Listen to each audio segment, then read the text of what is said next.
আমি আর আমার স্বপ্নের মাঝে দূরত্ব ছিল অনেক।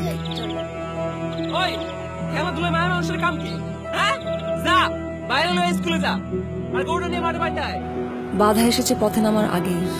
সেখানে পৌঁছানোর না ছিল কোনো সহজ পথ, না কোনো শর্টকাট। আর যখন পথে নামি তখন একদম একা। একা আমি একদিকে আর সারা দুনিয়া অন্যদিকে, কিন্তু সাথে ছিল এগিয়ে যাওয়ার দুঃসাহস। আর সেই সাহসেই আঁকড়ে ধরেছি স্বপ্নটাকে, আগলে রেখেছি সারাক্ষণ। নিজের পথ তৈরি করে নিয়েছি নিজেই। আজ তাই চোখের সামনে বিশ্বজয়ের হাতছানি।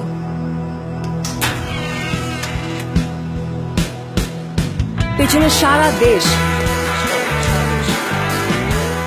লক্ষ্য একটাই, জয়।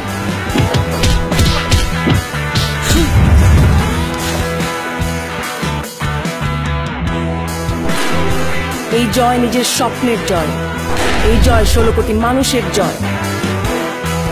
তাই নেমেছি মাঠে, ভেঙেছি উইকেট, ছুটে চলেছি নিজের সীমানা ছাড়িয়ে আরো অনেক দূর। এই তো সবে শুরু, শেষটা এখনো বাকি।